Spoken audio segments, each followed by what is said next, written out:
In the quiet suburbs of a bustling city, life moved at a slower pace. The streets were lined with small, modest homes and humble families.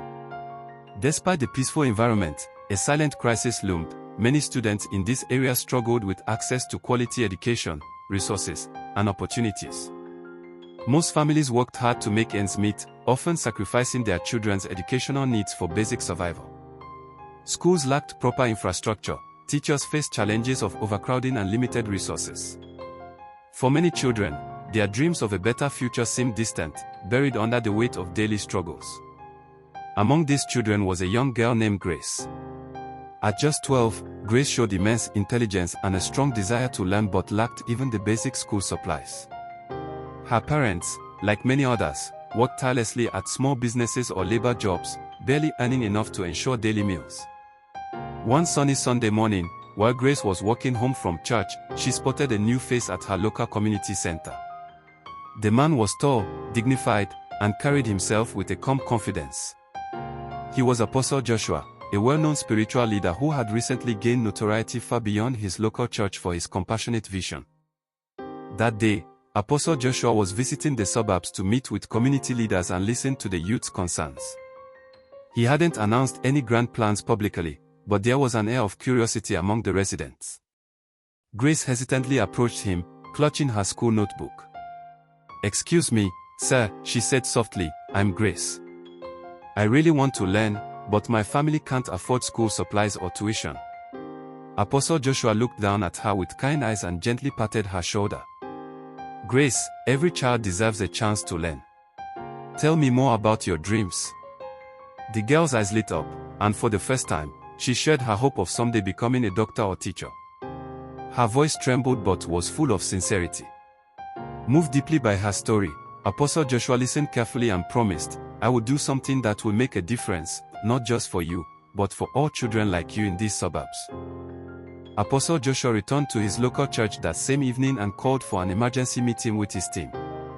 He shared his vision to create an initiative that would transform the educational landscape for underserved students. He proposed a plan to mobilize resources, funds, volunteers, and donations to establish a series of learning centers in the suburbs. These centers would provide free access to textbooks, computers, tutoring, and mentorship programs. His team was initially skeptical. Many had doubts about the feasibility, resources were scarce, and the community's needs were vast. But Apostle Joshua's passionate conviction was contagious. He believed that with faith and collective effort, change was possible. Over the next few weeks, the project garnered attention.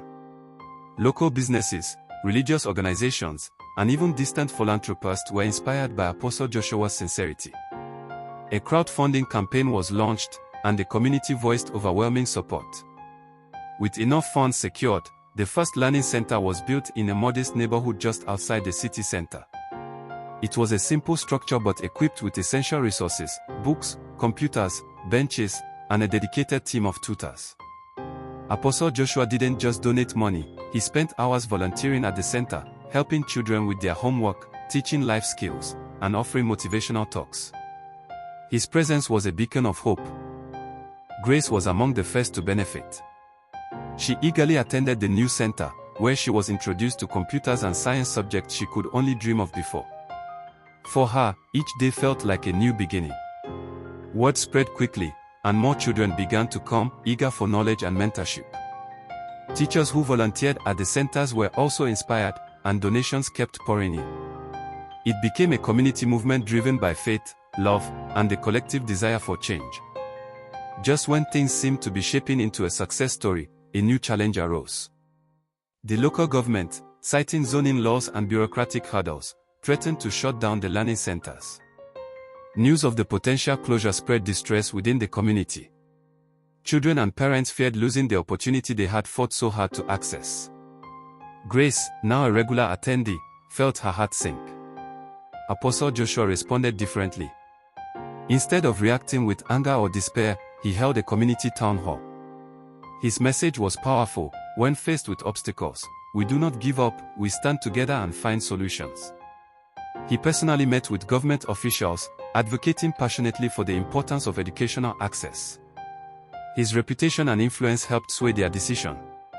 The centers were granted an extension, with a promise for permanent approval. This incident strengthened the community's resolve. It became a testament to their collective faith and perseverance. Months turned into a year. The learning centers expanded, reaching more suburbs, and incorporating vocational training programs for older students. Local teachers received special training, and parents became actively involved. Grace's grades improved remarkably. She was no longer a girl with mere dreams but a young girl with hope and tangible goals. She began to mentor younger children, imparting her knowledge and sharing her gratitude. Apostle Joshua's initiative also attracted media attention. News outlets from around the world covered how a faith leader's surprising dedication had sparked a movement in suburban education, a story that resonated deeply with many. International donors and organizations reached out, offering support to replicate the program in other underserved areas nationally and globally. One day, during a graduation ceremony at the main learning center, Grace was called to speak. Her voice trembled with emotion as she shared her journey, how faith, community support, and the unexpected kindness of one man had changed her life. "I used to think my future was limited by the circumstances of where I come from," she said. "But today, I stand here because someone believed in me, and many of us. I want to become a doctor, and I will use my education to help others like me." The hall burst into applause. For the first time in her young life, Grace believed her dreams could come true. Her story became a symbol of hope for thousands. Apostle Joshua watched with tears in his eyes. His heart was full, not with pride, but with a profound sense of purpose fulfilled. The story of Apostle Joshua's work in these suburbs didn't just stay local. Media stories ran worldwide, inspiring similar initiatives elsewhere. His approach of blending faith, community effort, and practical solutions reshaped how people viewed social responsibility. He became known not just as a spiritual leader but as a catalyst for social change, someone who surprised the world by demonstrating that genuine compassion and strategic action could break barriers and uplift generations. People from all walks of life started to see education as a shared responsibility. Governments, NGOs, and individuals collaborated more intentionally, united by the belief that every child, regardless of their background, deserved a chance to succeed. Years later, Grace became a respected doctor, working in her community, providing free medical services to those in need.